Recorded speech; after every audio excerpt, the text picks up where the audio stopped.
इस लेक्चर में हम डिस्कस करेंगे कि किस तरीके से हम जेनसम लाइब्रेरी को यूज करते हुए अपने डेटा सेट पे वर्ड एम्बेडिंग्स लर्न कर सकते हैं।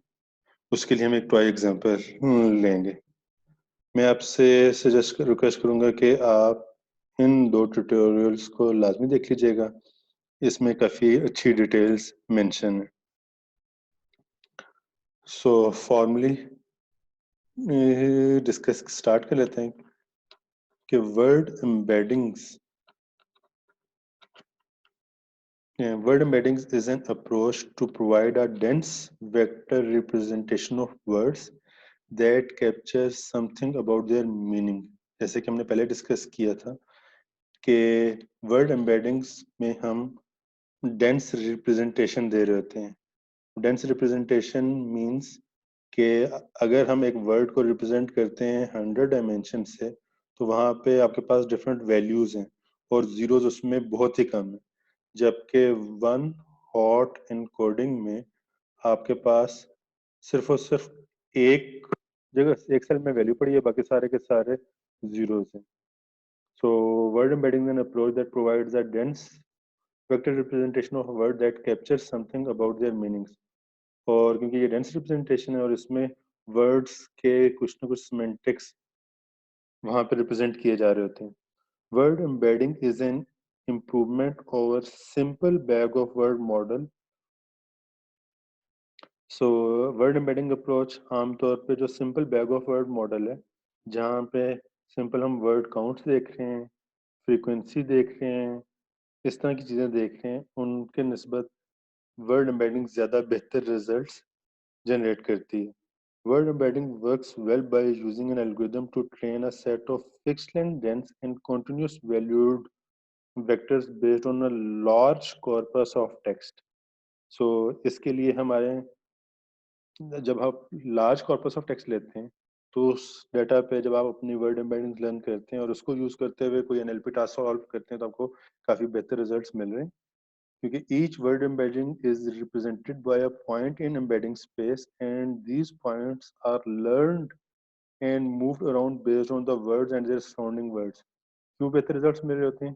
क्योंकि उन वर्ड्स के लिए जो वर्ड एम्बेडिंग्स हमारे पास आती हैं, उसमें जो उसने लर्निंग की होती है वो वर्ड्स के कॉन्टेक्स्ट की बेस पे कुछ ना कुछ उसने रिप्रेजेंटेशन लर्न की होती है, जिसकी बेस पे वो डिफरेंट एनएलपी टास्क में बेहतर रिजल्ट्स जनरेट कर रहा होता है। So in defining a word by the company it keeps allows the word to learn something about, ये हम डिस्कस कर चुके हैं। Vector space representation of a word provides a projection where words with a similar meaning are locally clustered within the space। So जब आप huge corpus पे model train करते हैं, तो उसमें वो वाले वर्ड्स जो एक दूसरे से सिमिलर हैं, वो उस एन डायमेंशनल स्पेस में क्लोज डिस्टेंस पे आ रहे होते हैं, वो उसी जगह क्लस्टर हो रहे होते हैं। आगे हम जब विजुअलाइजेशन देखेंगे तो आपको चीजें और ज्यादा क्लियर आ जाएंगी। The use of word embeddings over other text representation is one of the key methods that has led to a breakthrough performance with the deep learning neural on the problem like machine translation। तो जैसा हमने पहले discuss किया कि word embedding use करने से बहुत ज़्यादा इम्प्रूवमेंट मिल रही है डिफरेंट एनएलपी टास्क में।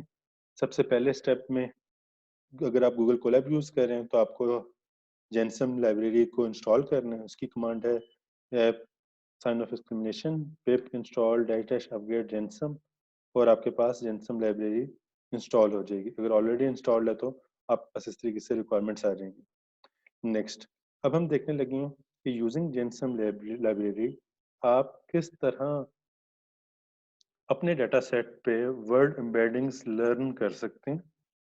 सो word2vec is an algorithm for learning a word embeddings from a text। सो ये एक एल्गोरिदम है जो कि बेस कर रहा है कॉन्टिन्यूस पैगो वर्ड पे और स्किप ग्राम पे। इन दो चीज़ों पे ये बेस कर रहा है। और ये जो अप्रोच सजेस्ट की थी, दैट इज थॉमस मैक्लोव ने सजेस्ट की थी। और हम जब अपनी वर्ड एम्बेडिंग्स लेते हैं, तो हमें ह्यूज अमाउंट ऑफ कॉर्पस चाहिए होता है ताकि हम बेहतर तरीके से वर्ड एम्बेडिंग्स लर्न कर सकें। अभी जो मैं आपसे एग्जांपल शेयर करूंगा उसमें आपके पास जो कॉर्पस साइज है वो बड़ा स्मॉल होगा, लेकिन इन प्रैक्टिकल आपके पास very very large data set होना चाहिए ताकि वो बेहतर तरीके से रिप्रेजेंटेशन को कैप्चर कर सके। नेक्स्ट, उसके बाद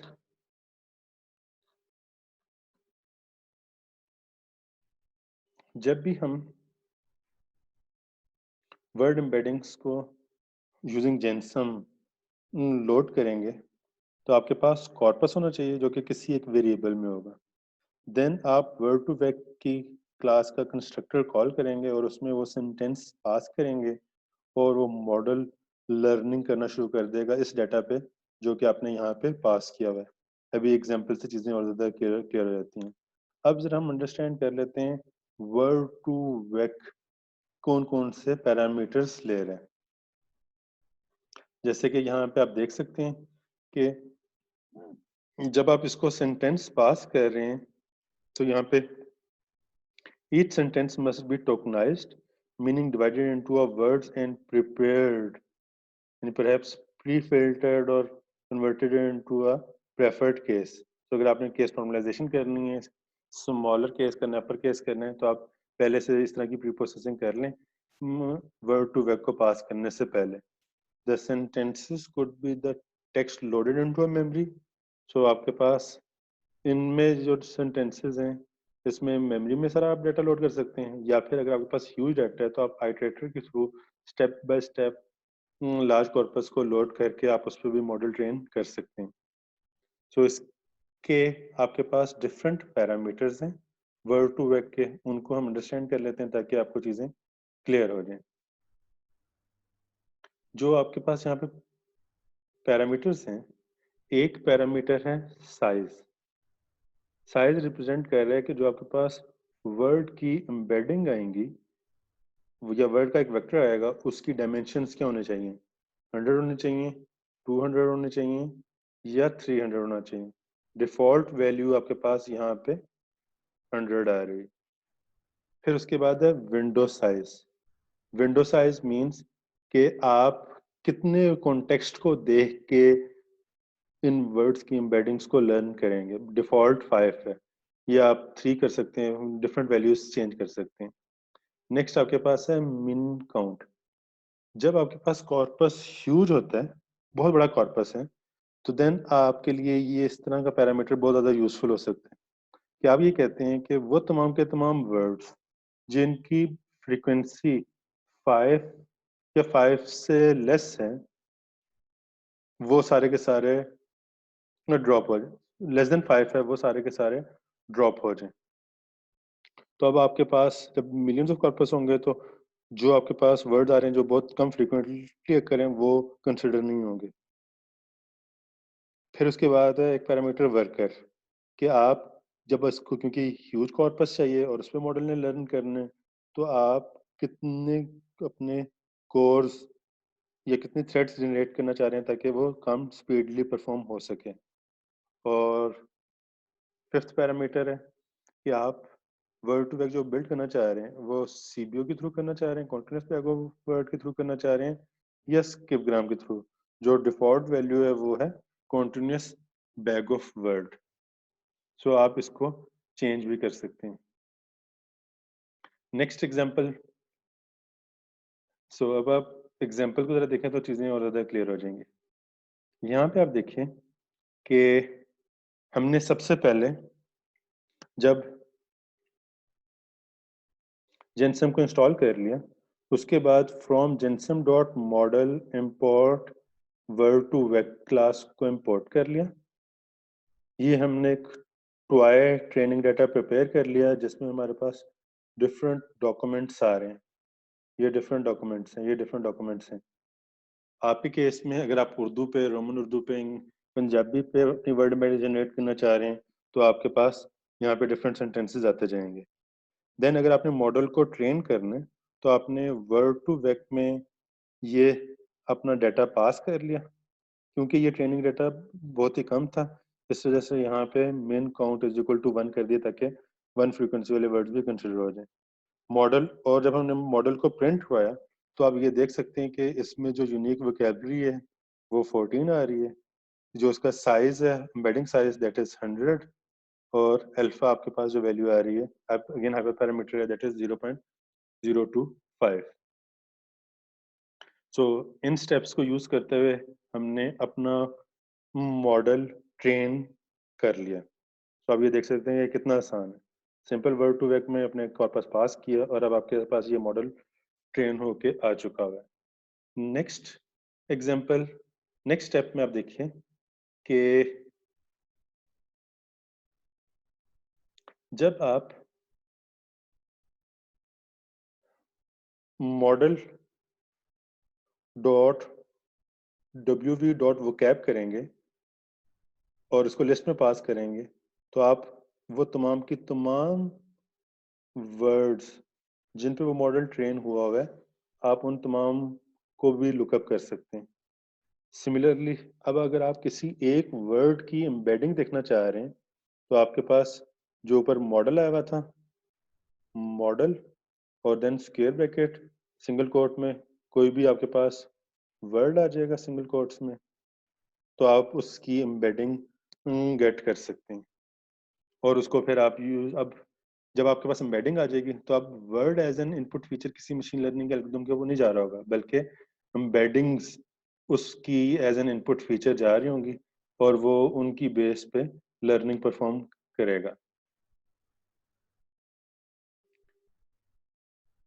अगर आप अपने मॉडल बिल्ड कर लिए और मॉडल बिल्ड करके आप उस मॉडल को सेव करना चाह रहे हैं तो आप ताकि इन फ्यूचर यूज कर सकें मॉडल डॉट सेव जो भी आपके पास नाम है आप उस नाम से सेव कर लें। देन आपको जरूरत पड़ती है कि आप दोबारा से मॉडल लोड करना चाह रहे हैं तो जिस नाम से सेव किए है आप word to vec dot load और उस मॉडल को लोड कर लीजिए तो आपके पास ये मॉडल आ जाएगा। और इस चीज़ को वेरीफाई करने के लिए क्या ये वही मॉडल है, यहाँ पे हमने प्रिंट किया न्यू मॉडल तो आप देख सकते हैं कि इसकी जितनी भी इंफॉर्मेशन है ये एग्जैक्ट पुराने वाली मॉडल की है जिसको हमने सेव किया। सिमिलरली जिस तरह हमने डिस्कस किया कि अगर आप किसी वर्ड की एम्बेडिंग्स देखना चाह रहे हैं तो हम मॉडल स्क्वायर ब्रैकेट करके वो वर्ड पास कर देते हैं। इसी तरीके से अगर आप मल्टीपल वर्ड्स की एम्बेडिंग्स देखना चाह रहे हैं तो आप मल्टीपल वर्ड्स को भी यहाँ पे पास करके उसकी एम्बेडिंग्स को देख सकते हैं। इसकी ज़रूरत क्यों पेश आती है ये भी थोड़ी देर में चीज़ें आपको क्लियर हो जाती हैं। सो यहाँ पे हमारे पास पहले वर्ड की एम्बेडिंग आ गई और ये दूसरे वर्ड की एम्बेडिंग आपके पास आ रही है। सो यहाँ तक कोई कन्फ्यूजन है तो आप मेरे से पूछ सकते हैं। Thank you. अल्लाह हाफ़िज़।